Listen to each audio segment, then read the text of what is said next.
GoForThe2.com. In my week one sneak peek, I'm going to start to make some short videos that give fans an inside look about statistical matchups for that week one games of 2018, some intriguing battles. I'm going to wet the palate a little bit. All this information is available in my 2018 college football preview. It's up on Amazon. GoForThe2.com.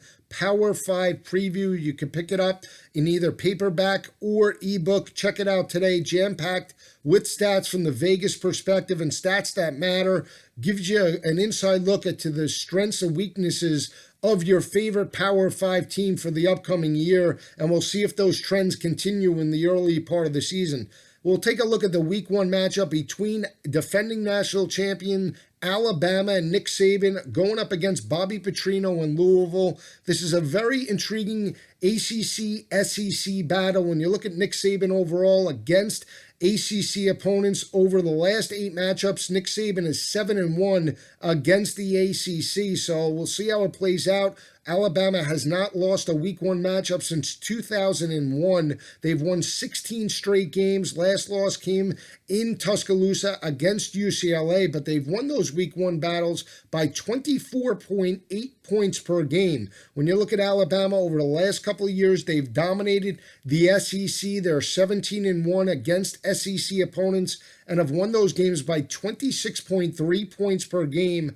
And last year they were 8-1 in SEC play. Their only loss came to Auburn in the Iron Bowl. They won those 8 games by 27.6 points per game. But this is an intriguing battle. When you look at Alabama's defense, now new coordinator in Mike Locksley on the offensive side of the ball and co-defensive coordinators. This is the first time in a long time that both the offense and defensive coordinators will be new in terms of their new roles and responsibilities for Nick Saban. And when you look at Alabama defensively, what can you say? All they do is reload, step up, and dominate the competition. Number 1 in rushing defense in 2017. Can it continue in the upcoming year remains to be seen. But I look at the secondary, minus Micah Fitzpatrick, minus Tony Brown. When you look at that week one matchup going up against Bobby Petrino with 6 months of preparation and a veteran wide receiver core of Louisville, that's the matchup that I'm keying on in this ballgame. You look at Louisville overall, they have 3 wide receivers led by Jalen Smith, Des Fitzpatrick, and Seth Dawkins that combined for 147 receptions, over 2,300 receiving yards, and 20 receiving touchdowns. Jawan Pass was a 5-star recruit. He's a big kid. He goes about 6'4", 235 pounds, threw 2 touchdowns, no interceptions. Can he put pressure on Alabama's defense vertically? Remains to be seen, and that's the matchup that you want to key on in this week one battle. When you look at Alabama from a defensive perspective over the last few years, and you look at the teams that were able to move the football against the Alabama defense, it was teams that could spread Alabama's defense on first and second down, pass, and put pressure on that defense to loosen up running lanes later in ball games. You can look at that matchup in 2015 against West Virginia and Clint Trickett.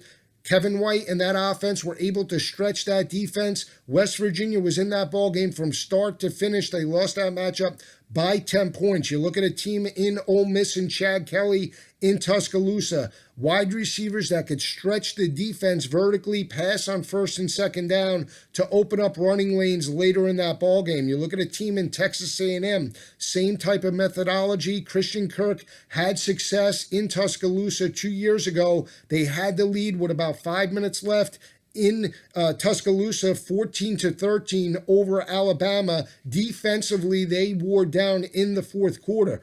When you look at Clemson as well, in back-to-back games against Nick Saban's defense, Deshaun Watson was able to stretch that defense vertically because of their 5-wide type of sets. That's what Louisville will run in this ballgame, and that's what you want to see play out from a defensive perspective if you're an Alabama fan.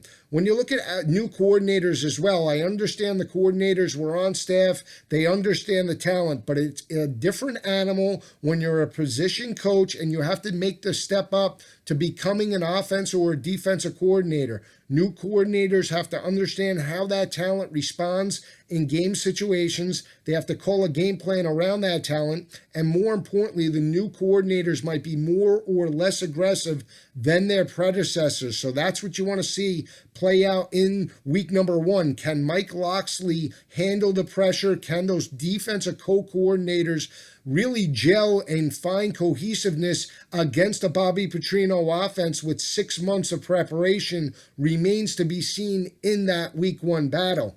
When you look at the offense for Alabama, it was a different offense at the end of the year than it was in the first 8 games of the season in 2017.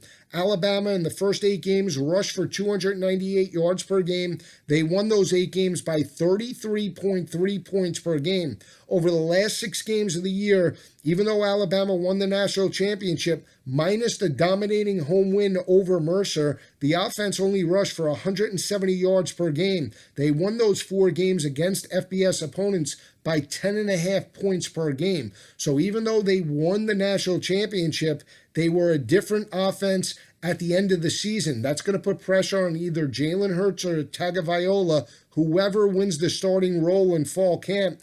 And where's the go-to wide receiver? I know Ruggs led the team in terms of touchdown receptions, but now the loss of Calvin Ridley really puts the pressure on Jerry Jeudy and, more importantly, Henry Ruggs to step up and force double teams so that other players in that offense can get open. We'll see how that plays out. Damian Harris and Najee Harris are 2 dominating backs, but if they have to be put into third down long situations, can Alabama convert? That's been the Achilles heel for this offense in recent years. We're just getting started. Early on, I like Louisville. I think they can move the football on that Alabama defense vertically. Keep an eye out for the Cardinals and Jawan Pass in that week 1 battle.